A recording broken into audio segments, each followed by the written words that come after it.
Welcome students in our new class. So last time हम chapter discuss कर रहे थे force and laws of motion, और force and laws of motion का जो चैप्टर है वो अपना कंप्लीट हो चुका था। Force and laws of motion,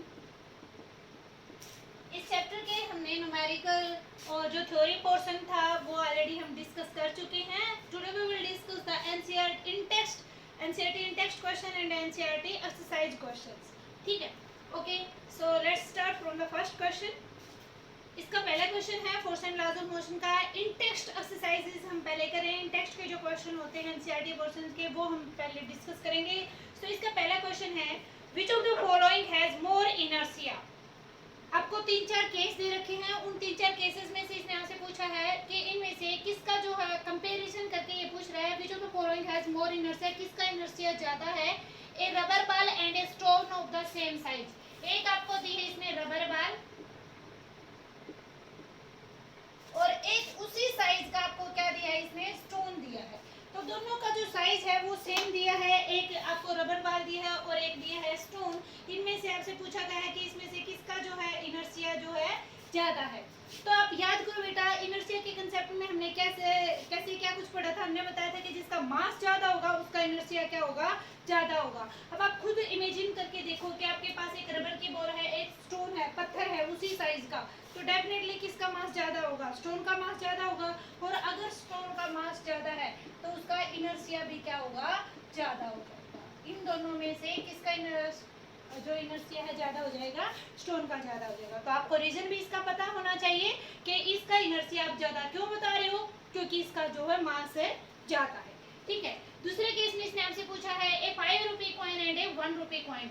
एक 5 रुपए का सिक्का है और एक 1 रुपए का सिक्का है, इन दोनों में से किसका इनर्शिया ज्यादा है। तो फिर से ए 5 रुपए कॉइन, 5 रुपए कॉइन और 1 रुपए कॉइन, इन दोनों में से आप थोड़ा सा विजुअलाइज करके देखो, इमेजिनेशन करके देखो कि दोनों में से किसका मास ज्यादा होता है। डेफिनेटली 5 रुपए कॉइन जो है उसका मास ज्यादा होता है। अगर इसका मास ज्यादा है तो इसका इनर्शिया भी क्या हो जाएगा, ज्यादा हो जाएगा। तो इन दोनों की कंपैरिजन जब आप करोगे तो इनमें से इनर्शिया किसका ज्यादा आ जाएगा, 5 रुपए कॉइन का ज्यादा आ जाएगा। थर्ड पार्ट इसका ए बाईसाइकिल और एक ट्रेन। एक बाईसाइकिल और एक ट्रेन की कंपैरिजन करके आपसे पूछा जा रहा है कि इन दोनों में से इनर्शिया किसका ज्यादा है। तो इसमें तो बेटा आप सीधे सीधे बता सकते हो कि जो अपने पास बाईसाइकिल होती है उसकी कंपैरिजन में जो ट्रेन का मास है वो बहुत ही ज्यादा हाई होता है, तो इसलिए उसका इनर्शिया भी क्या हो जाएगा, ज्यादा हो जाएगा। तो बाईसाइकिल और ट्रेन, इन दोनों की जब आप कंपैरिजन करेंगे तो इनर्शिया किसका ज्यादा आ जाएगा, ट्रेन का जो इनर्शिया है वो क्या आ जाएगा, ज्यादा आ जाएगा। ठीक है, तो ये अपना फर्स्ट क्वेश्चन था बेस्ड ऑन इनर्शिया। मैं फिर से बता रही हूँ, अगर आपने इसकी थ्योरी अच्छे से की है तो ये क्वेश्चंस करने में आपको कोई दिक्कत नहीं आएगी। अगर फिर भी कोई ऐसा स्टूडेंट रहता है जिसने अभी तक इनके थ्योरी लेक्चर नहीं देखे हैं तो पहले वो थ्योरी लेक्चर देखें, फिर ये जो क्वेश्चन है वो करने में आपको बहुत ही ज्यादा आसानी रहेगी। ठीक है, so moving to the next question. In the following example, try to identify the number of the times the velocity of ball changes. A football player kicks a football to another player of his team. आपको क्या दिया गया है, एक football match का scene दिया गया है और उस फुटबॉल मैच के सीन में आपसे पूछा गया है कि ये जो फुटबॉल है वो कितनी बार अपनी पोजीशन को जो है, अपनी वेलोसिटी को जो है चेंज करे। पोजीशन नहीं, सॉरी, वेलोसिटी को पूछा है कि फुटबॉल का मैच आपको बताया गया है और उस फुटबॉल के मैच में आपको क्या बताया गया है कि 3-4 सिचुएशन दे दी, यहाँ से यहाँ, यहाँ से यहाँ बॉल जा रही है, तो ओवरऑल वेलोसिटी में कितना चेंजेज आया और कहाँ कहाँ पर आया है ये आपसे पूछा गया है। तो हम फिर से इसको क्वेश्चन को स्टार्टिंग से करते हैं। इसने कहा कि फुटबॉल प्लेयर किक से फुटबॉल, हमने मान लिया कि ये अपना फर्स्ट फुटबॉल प्लेयर था, इसने यहाँ से इस फुटबॉल को क्या किया है, किक किया है।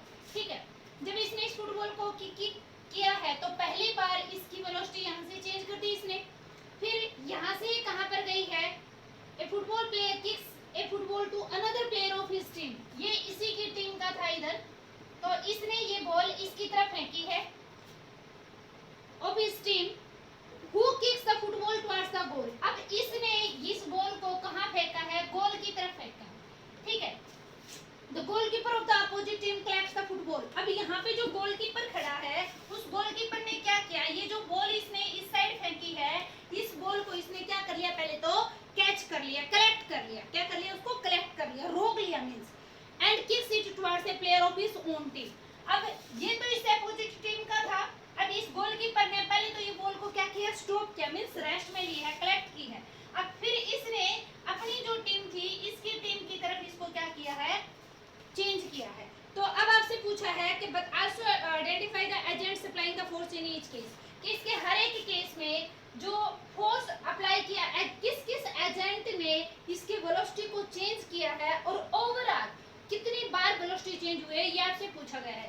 तो पहली बार तो इसने यहाँ से इसको किक की, एक बार चेंज होगी, इसने इधर किक की, 2 बार चेंज हुई। अब जब तीसरी बार इसके पास आई थी तो इसने क्या किया, इसने पहले उस बॉल को कलेक्ट किया है, मींस उसको कलेक्ट करने से वो किस में चली गई, रेस्ट में, तो उसके वेलोसिटी की का जो मैग्नीट्यूड है वो कितना हो गया, 0। फिर इसने इसको इधर फेंका तो फिर से इसकी डायरेक्शन चेंज होगी, तो फिर से इसकी डायरेक्शन चेंज होगी, तो यहाँ से ये कितनी बार हो जाएगी, 4 बार। तो ओवरऑल इसकी कितनी बार जो है वेलोसिटी चेंज हुई है, 4 बार हुई है। और जो कौन कौन से इसमें एजेंट थे जो वेलोसिटी चेंज करने के लिए रिस्पॉन्सिबल थे, तो ये आप बता दोगे कि जो फर्स्ट फुटबॉल प्लेयर था पहले उसने की, फिर यहाँ पर दूसरी बार होगी, और जो गोलकीपर है उसने इसको 2 बार चेंज किया है। एक बार तो उसके मैग्नीट्यूड को 0 करके, मींस उसको कलेक्ट करके, रेस्ट करके, और दूसरी बार फिर उसको अपनी टीम की तरफ फेंक रहा है तो वहां पे। तो ओवरऑल कितनी बार वेलोसिटी चेंज हुई इसमें बेटा, 4 बार चेंज हुई है, ठीक है। और एजेंट ये थे इसके लिए responsible. Okay, moving to the next question. Explain why some of the leaves may get detached from a tree if you vigorously shake its branches। अब नेक्स्ट क्वेश्चन में क्या पूछा गया है कि बताइए, अगर आप किसी पेड़ की टहनी को, ब्रांच को पकड़ के जोर से ऐसे हिला रहे हो, शेक कर रहे हो उसको विग्रसली, मतलब जोर जोर से, तो उसके कुछ पत्ते जो हैं वो नीचे गिर जाते हैं। रीजन बताइए, क्या रीजन है इस बात के लिए, ठीक है बेटा। तो क्या बताओगे, आपने अगर पढ़ा हो तो इनर्शिया के बारे में हमने फुल लेक्चर दिया था थ्योरी क्लासेस में। उसमें हमने क्या पढ़ा था कि inertia of rest, inertia of rest की वजह से हमने क्या पढ़ा था कि अगर कोई ऑब्जेक्ट रेस्ट में है तो वो रेस्ट में ही रहना चाहेगा, अगर कोई ऑब्जेक्ट मोशन में है तो वो मोशन में ही रहना चाहता है। ये इनर्शिया ऑफ मोशन था, और रेस्ट में है, रेस्ट में ही रहना चाहता है, ये अपने इनर्शिया ऑफ रेस्ट पढ़ा था हमने, ठीक है। अब जो अपने पास क्या है, ट्री था, ट्री की जो ब्रांच है, जब आप ब्रांच को पकड़ के ऐसे हिला रही हो तो जो ब्रांच थी वो तो किस में आ गई, मोशन में आ गई, क्योंकि आपने उसको पकड़ के हिलाया है। अब उसके ऊपर जो पत्ते थे, जो लीव्स थे, वो रेस्ट में ही रहना चाहते हैं, और अगर वो रेस्ट में ही रहना चाहते हैं तो वो तो उसी पोजीशन पर रहना चाहते हैं, लेकिन ब्रांच को आपने पकड़ के इधर कर दिया, हिला दिया है, तो ब्रांच तो वहां से आगे निकल गई, पत्ते वहीं रहना चाहते हैं, तो पत्ते कहाँ जाते हैं, फिर नीचे गिर जाते हैं, ठीक है। तो इसके लिए इस जो क्वेश्चन आपका था, क्वेश्चन नंबर 3, इस थर्ड क्वेश्चन के लिए आप रीजन दोगे, इनर्शिया ऑफ रेस्ट की वजह से जो लीव्स हैं वो रेस्ट में ही रहना चाहते हैं, लेकिन जो ब्रांच है वो हमारे फोर्स की वजह से मोशन में आ जाती है, और लीव्स इनर्शिया ऑफ रेस्ट की वजह से रेस्ट में ही रहना चाहते हैं, जिससे ब्रांच आगे निकल जाते हैं और जो उसके पत्ते हैं वो क्या हो जाते हैं, नीचे गिर जाते हैं, ठीक है बेटे। ओके, नेक्स्ट है, why do you fall in the forward direction when a moving bus suddenly stops and fall backwards when it accelerates from rest। क्या पूछा है अगले क्वेश्चन में कि अगर आप एक बस में बैठे हो, ठीक है, why do you fall in the forward direction, आप आगे की तरफ एकदम से क्यों गिरते हो, when a moving bus suddenly applied brakes, अगर एक चलती हुई बस पे आप सडनली अचानक से ब्रेक अप्लाई करते हो तो आप एकदम से आगे की तरफ क्यों गिरते हो, और आप अगर कोई बस ऑलरेडी रेस्ट में है और वो एकदम से चलना स्टार्ट कर दे तो आप पीछे की तरफ क्यों गिरते हो। इस क्वेश्चन को हमने थ्योरी क्लासेस में भी डिस्कस किया था।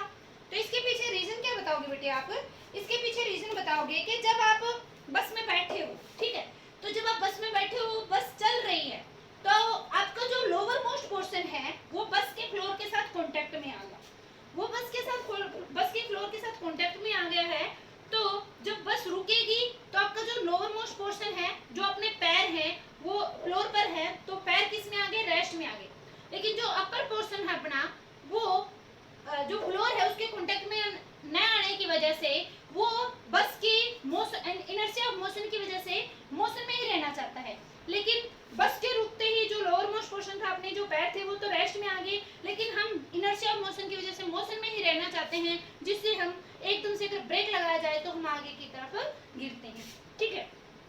और जो अपना था कौन सा कि अगर अपनी बस ऑलरेडी किस में है, रेस्ट में है, और हम अचानक से गाड़ी को स्टार्ट करते हैं तेज स्पीड से, तो हम पीछे की तरफ क्यों गिरते हैं? तो सेम रीजन आप इस बात के लिए भी दे दोगे कि जब हम बस में बैठे हैं तो अपने जो पैर है और जो यहाँ तक अपना लोअर मोस्ट पोर्शन है वो तो किस में आ जाता है, बस के साथ कॉन्टेक्ट में है।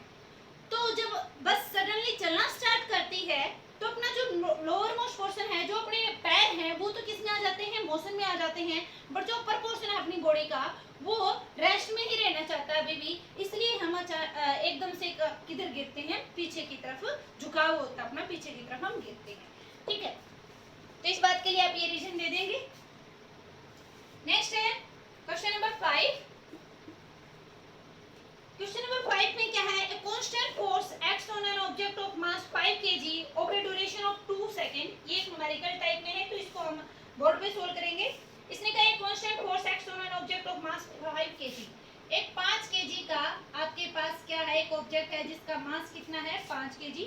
तो जो जो डाटा दे रखा है मैं उसको क्वेश्चन में से बाहर निकाल के रख लेती हूँ। गिवन डाटा अपने पास क्या है, m = 5 kg, और क्या दिया है, for a duration of 2 second. ये जो मास है इसके ऊपर एक फोर्स लग रहा है, कितनी देर तक, 2 सेकेंड तक। It increases the object's velocity from 3 meter per second to 7 meter per second. हमने इसके ऊपर जो फोर्स लगाया उसकी वजह से जो इनिशियल वेलोसिटी थी इसकी 3 मीटर पर सेकेंड वो चेंज हो जाती है। 3 मीटर से कहाँ चेंज हो जाती है, 7 मीटर पर सेकेंड तक चेंज हो जाती है। Find the magnitude of the applied force. तो इस पर लगने वाले फोर्स का मैग्नीट्यूड आपसे पूछा गया है। ठीक है, इस क्वेश्चन के दो पार्ट हैं। पहले पार्ट में आपसे क्या पूछा गया है, फोर्स पूछा गया कि कितना फोर्स लगेगा। ठीक है बेटे, तो एक बार दोबारा से मैं रिपीट करूं, क्वेश्चन में क्या था, एक constant force acts on an object of mass 5 kg। Object का मास 5 kg है, इस ऑब्जेक्ट 5 kg वाले ऑब्जेक्ट के ऊपर हमने फोर्स लगाया है, और वो फोर्स कितना लगाया है वो बताया नहीं है, वो आपको कैलकुलेट करना है। लेकिन ये बताया गया है कि जब हमने इसके ऊपर वो फोर्स लगाया तो उसकी वजह से वो, पहली बात तो वो फोर्स हमने कितनी देर लगाया है, 2 सेकंड लगाया है, और उस फोर्स की वजह से शुरू में वो इस स्पीड से जा रहा था, उस फोर्स की वजह से इसकी वेलोसिटी 3 से कहाँ चेंज होगी, 7 मीटर पर सेकंड चेंज होगी है। तो इतना डाटा देने के बाद आपसे इसने पूछा कि भाई वो फोर्स बताओ। ठीक है, दूसरे पार्ट में इसने क्या पूछा, now if the force was applied for a duration of 5 second what would be the final velocity of the object. दूसरे पार्ट में इसने आपसे पूछ लिया कि अगर इसी फोर्स को आप टाइम अप की बार कितना कर दिया, 5 सेकंड तक लगाए रखो। कितनी देर तक लगाए रखते हैं, अगर हम इस फोर्स को 5 सेकंड तक लगाए रखते हैं तो अब बताओ इसकी फाइनल वेलोसिटी क्या होगी। राइट, तो चलो सोल्व करते हैं। पहले हम इसका फर्स्ट पोर्शन उठाते हैं, फर्स्ट पार्ट।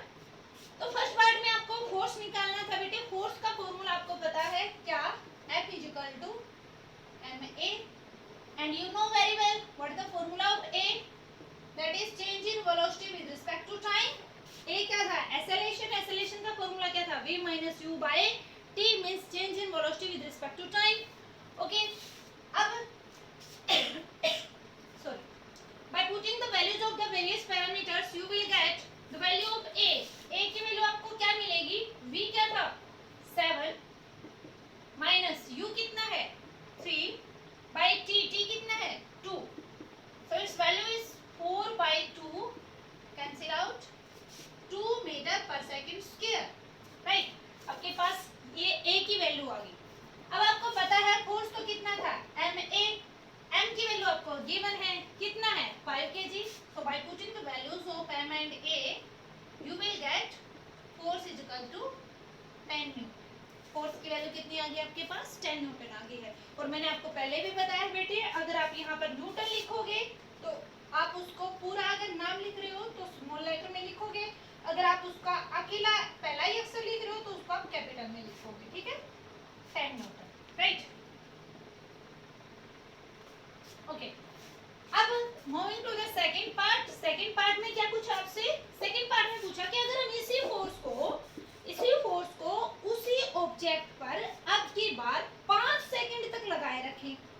ठीक है, ऑब्जेक्ट भी वही है, मास भी वही है, इनिशियल वेलोसिटी भी वही रहेगी, बट उसका टाइम चेंज कर दिया। कितनी देर तक कर दिया आपकी बार, ठीक है भाई, कैसे करेंगे? फोर्स का फॉर्मूला कितना है? 10 न्यूटन। मास कितना दे रखा है? 5 केजी। और इनिशियल वेलोसिटी अब की बार भी कितनी रहेगी? Initial velocity 3 meter per second. और टाइम कितना है? टी टाइम है 5 सेकेंड। ठीक है, तो आपको निकालना क्या है? v निकालना है। कैसे निकालेंगे? You know very well, F is equal to m into a, then a will be equal to F by m। F कितना है? 10 न्यूटन। m कितना है? 5 kg and your answer is 2 meter per second square. चाहे आप इसकी value यहाँ से भी उठा सकते थे, हमने पहले भी निकाला था, ठीक है, डायरेक्ट। ओके, अब ये a किसके इक्वल होता था? v minus u by t के इक्वल होता था, right? v minus u by t के। तो इनमें से जो जो डाटा आपके पास है वो वैल्यू पुट करो, जो अननोन है उसको कैलकुलेट करो। तो कैसे करेंगे? a की वैल्यू कितनी आई बेटे? 2। v की वैल्यू कितनी है? v तो आपको निकालना है तो इसको एज इट इज रख लेंगे। u की वैल्यू कितनी है? 3 बाय t की वैल्यू कितनी है? t अब की बार हो चुका है ना 5 second. So you will gate, ये जो 5 है इधर डिवाइड में है, इस साइड जाके जाएगा मल्टीप्लाई में। 5 to the 10 is equal to v minus 3 and here v will be equal to minus का 3 साइड जाके प्लस का 13 मीटर पर सेकंड। v की वैल्यू कितनी आ जाएगी? 13 मीटर पर सेकंड। और यही तो आपको कैलकुलेट करना था, ठीक है जी, हो जाएगा। Okay, next question.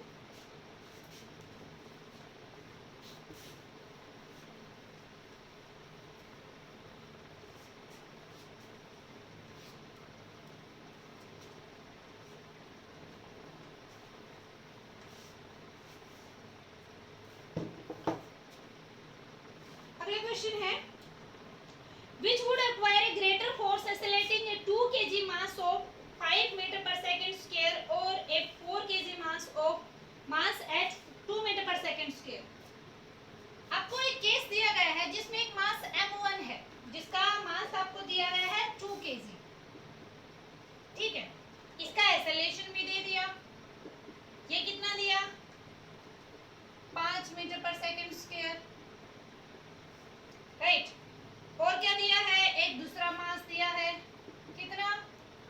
4 kg। और क्या गिवन है? इसका एक्सेलरेशन भी दिया है, कितना है? 2 मीटर पर सेकंड स्क्वायर। अब इनमें क्या दे रखा बेटे? इसने कहा था कि which would acquire greater force accelerating a। इसने पूछा है कि इनमें से किसका जो है फोर्स ज्यादा होगा। अगर इस ये जो 2 kg है ये इतने एक्सेलरेशन से चल रहा है, इसका फोर्स ज्यादा होगा, इसके ऊपर फोर्स ज्यादा लग रहा है, या 4 kg वाला मास जिसका acceleration 2 meter per second square है, इसके ऊपर लगने वाला फोर्स ज्यादा होगा। तो आपको इन दोनों के ऊपर लगने वाले फोर्स की कंपैरिजन करनी है, राइट। तो कैसे करेंगे? हम पहले F1 निकालते हैं। F1 फॉर्मूला आपको पता ही है फोर्स का, F का निकालने का। ये आपके पास गिवन डाटा है, सॉल्यूशन आप यहाँ पर कर रहे हैं इसका। तो फोर्स का फॉर्मूला क्या होता है? m into a। m कितना दिया है? 2 kg। एक्सेलरेशन कितना है? 5, so it will be 10 Newton, ठीक है। F2 मास कितना है आपकी बार? 4 kg। ये फॉर्मूला सेम रहेगा। A2 कितना है? 2, it will be 8 Newton। So you clearly see that the F1 value is 10 Newton and the value of F2 is 8 Newton. Which one is greater? Definitely F1। So F1 is greater than F2। जो अपना मास 2 kg है, जो 5 metre per second square acceleration के साथ accelerate हो रहा है, इसके ऊपर फोर्स जो है ज्यादा लग रहा है, right. Next question. A motor car is moving with a velocity of 108 km per hour and it takes 4 seconds to stop. After the brakes are applied, calculate the force exerted by the brakes on the motor car if its mass along with the passenger is 1000 kg। तो question बहुत आसान है ये वाला भी। पहले इसमें जो डाटा आपको दे रखा है उसमें उसको हम बाहर निकाल के रखते हैं, फिर ये देखेंगे कि पूछा क्या है और फिर सोचेंगे कि इससे रिगार्डिंग आप जानते क्या हो, ठीक रखा है इसमें। क्वेश्चन नंबर है 7 एनसीईआरटी का। इसमें बोला है motor car is moving with a velocity, motor car की वेलोसिटी दे दी है, velocity of the motor car, velocity of the motor car v कितनी दी है 108, इनिशियल वेलोसिटी दे रखी है तो इसको हम u से ले लेते हैं 108 किलोमीटर पर आवर। अब आप एक बात का ध्यान रखें, मैंने आपको सिखा रखा है कि जब भी हम जितनी भी कैलकुलेशन करेंगे बेटे वो सारे की सारी कैलकुलेशन आपको किस में करनी होती है, एसआई सिस्टम में करनी होती है। तो यहाँ पे आपको वेलोसिटी की यूनिट दिख रही है kilometre per hour, so you have to convert this into metre per second and you know how to convert kilometre per hour into metre per second. कैसे करते थे इसको कन्वर्ट, बाय मल्टीप्लाइंग 5/80। तो आप इसको 108 किलोमीटर पर आवर जो unit है इसको मीटर पर सेकंड में कन्वर्ट करने के लिए कितने से मल्टीप्लाई कर देंगे, 5/18 से मल्टीप्लाई कर देंगे, then you will get 30 meter per second. इसकी वेलोसिटी कितनी आ जाएगी 30 मीटर पर सेकंड आ जाएगी। ठीक है, ओके। आगे क्या दिया है, and it takes 4 second to stop. अब इसके ऊपर आपने क्या लगाई, ये मोटर कार जो थी इतनी स्पीड से चल रही थी, अब आपने इसके ऊपर क्या लगाया, ब्रेक लगाया, और ब्रेक लगाने के बाद इतनी वेलोसिटी से इसको बिल्कुल रुकने तक ऑन द स्पॉट, जब ये रुके ऑन द स्पॉट तो ब्रेक लगाते रुकेगी नहीं, थोड़ी दूर जाने के बाद वो रेस्ट में आती है। तो रेस्ट में जब वो आ रही है, रेस्ट में आ रही मींस फाइनल वेलोसिटी इसकी कितनी होगी 0।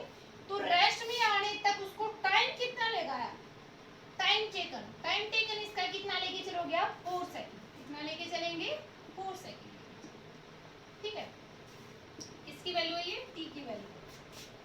अब आपसे पूछा क्या था इसने, calculate the force exerted by the breaks on the motor car, और मास दे दिया कि उस मोटर कार के अंदर जो मास है उसका खुद का मास और जो उसके अंदर पैसेंजर बैठे हैं, total mass you can say total mass of the motor car including the passengers, उसके अंदर जो पैसेंजर बैठे हैं, जो यात्री बैठे हैं, उनको मिला के अगर टोटल मास देखें हम तो टोटल मास इसका कितना दे रखा है 1000 kg। ठीक है बेटा, तो अब आपको इसका निकालना है क्या, force exerted by the brakes, कि इस वेलोसिटी से जाने वाली गाड़ी के ऊपर जब आपने ब्रेक्स लगाए हैं तो कितना फोर्स लगाने के बाद वो गाड़ी 4 सेकंड के अंदर रेस्ट में आ जाएगी, ये आपको कैलकुलेट करना है। या फिर ये कहें कि ब्रेक दोबारा कितना इसके ऊपर फोर्स लगाएगा, means you have to calculate F. आपको क्या कैलकुलेट करना है, एफ कैलकुलेट करना है। सॉल्यूशन हम यहाँ से अपना स्टार्ट करेंगे, ये तो आपको फाइंड आउट करना था। So you know F equal to m into a, आपको पता है F इक्वल टू क्या होता है, m इंटू ए होता है। और अगर अपना F equal to m a होता है तो इनकी वैल्यू जब हम पुट करेंगे आपके पास क्या आ जाएगा, m की वैल्यू कितनी है 1000 into a, you know the formula of a is v minus u by t। So v क्या है, फाइनल वेलोसिटी। जब गाड़ी शुरू में किस स्पीड से जा रही थी, आप ब्रेक लगाते हो तो थोड़ी देर बाद गाड़ी क्या हो जाती है, रुक जाती है, स्टॉप हो जाती है, रेस्ट में चली जाती है, मींस उसके फाइनल वेलोसिटी क्या हो जाती है 0 माइनस u। स्टार्टिंग में वो किस स्पीड से चल रहा था, 30 मीटर पर सेकंड स्पीड से जा रही थी अपनी गाड़ी, 30 मीटर पर सेकंड की स्पीड से। टाइम कितना लिया इसने स्टॉप होने में, 4 सेकंड लिए हैं। ओके, तो आपके पास क्या आ जाएगा, ये कैलकुलेट करते हैं इसको, 250 एंड बाय मल्टीप्लाइंग 7500 न्यूटन, इतना आपके पास क्या आ गया, ये फोर्स की वैल्यू आई है। अब कोई बच्चा मुझे बता सकता है कि what does the negative sign represent here, यहाँ पे नेगेटिव साइन क्यों आया है, क्योंकि ये नेगेटिव साइन आपको अपोजिट डायरेक्शन को रिप्रेजेंट कर रहा है। गाड़ी चल रही थी, अब गाड़ी चलते हुए गाड़ी को अगर आपने रोकना है तो उससे अपोजिट डायरेक्शन में फोर्स लगाना पड़ेगा, राइट। तो फोर्स एक वेक्टर क्वांटिटी है, अगर आप एक डायरेक्शन को पॉजिटिव मानो तो दूसरे डायरेक्शन को क्या मानोगे, नेगेटिव। तो ब्रेक जो हमने लगाए हैं वो मोशन को क्या कर रहे हैं, अपोज कर रहे हैं। अपोजिंग फोर्स होने की वजह से यहाँ पे साइन कैसा आया है, नेगेटिव आया। ठीक है बेटे, तो ब्रेक के द्वारा इतना फोर्स जब उस गाड़ी के लगाया जाएगा तब वो गाड़ी किस में आ जाएगी, रेस्ट में। क्लियर। नेक्स्ट है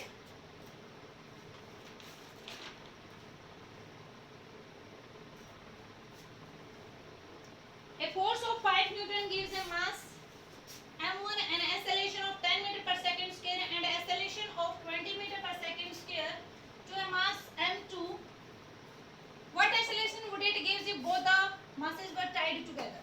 Okay, बिल्कुल सिंपल सा क्वेश्चन है. इस तरह के क्वेश्चन, इस तरह के न्यूमेरिकल हम पहले डिस्कस भी कर चुके हैं, बट आज की जो हमारी क्लास है वो टोटली एनसीईआरटी के इंटेक्स्ट क्वेश्चन बेस्ड है.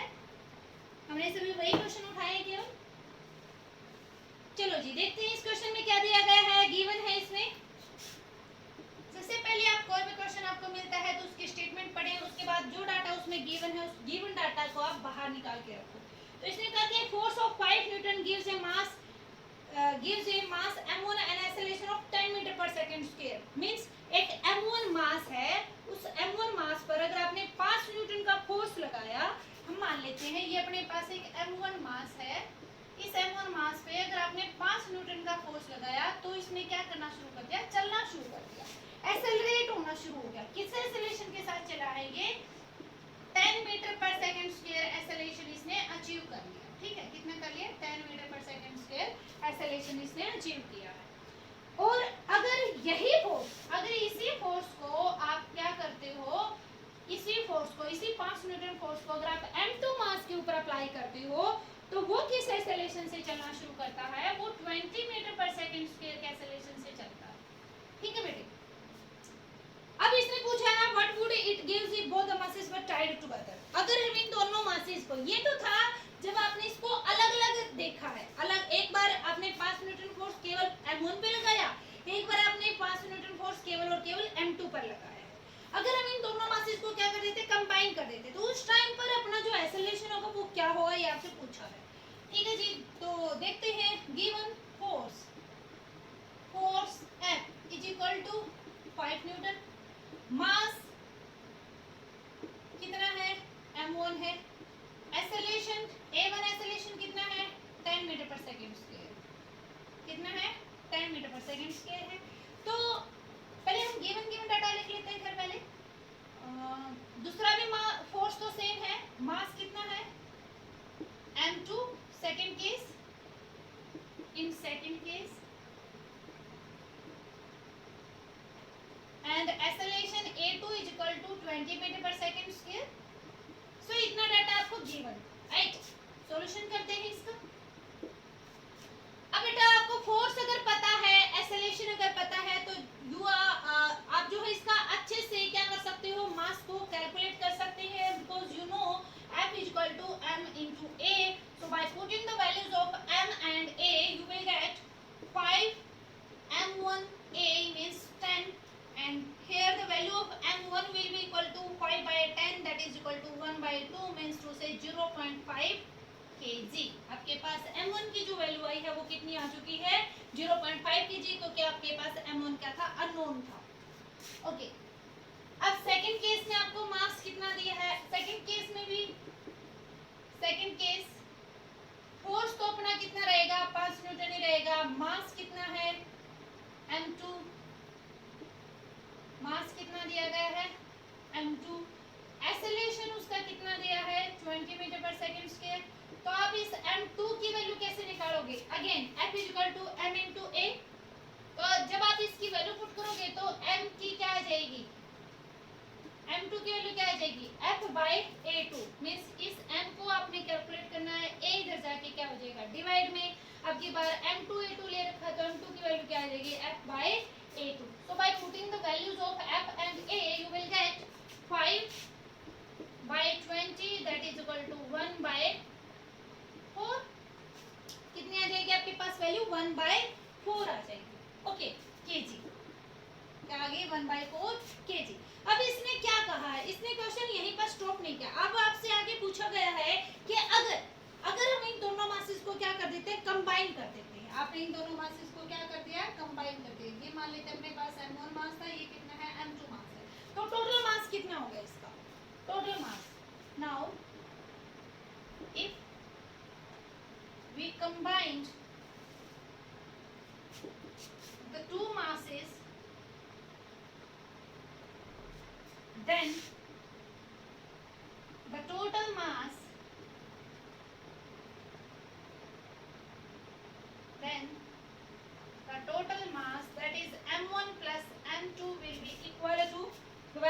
m1 is 1/2 and the value of m2 is 1/4. Taking LCM 4, you will get 2 plus 1 that is equal to 3/4 kg. ये आपके पास किसकी वैल्यू आई है बेटे? ये आपके पास टोटल मास की वैल्यू आई, ठीक है। अब आपसे पूछा गया था कि कंबाइंड सिस्टम का एक्सेलरेशन कितना होगा। So now acceleration would be equal to, acceleration आपको कैलकुलेट करना है, this will be equal to f by m1 plus m2 because you know f is equal to m1 plus m2 into a। m into a होता है, m की value यहाँ पर क्या लेके चलेंगे, m1 plus m2 लेके चलेंगे, तो यह आ जाएगा। अब आपको इसकी a की वैल्यू कैलकुलेट करनी थी बेटे, तो a की वैल्यू f कितना है आपके पास, f है 5 by m1 plus m2 कितना है 3/4, दो बार बाय में होने से 4 क्या चला जाएगा ऊपर, and you will get 20/3 meter per second square, ठीक है, और you can say 6 point something meter per second, ठीक है बेटे। सो ये था अपना क्वेश्चन नंबर 8। आज के लिए इतना काफी है, नेक्स्ट क्वेश्चन जो होंगे वो हम नेक्स्ट लेक्चर में करेंगे।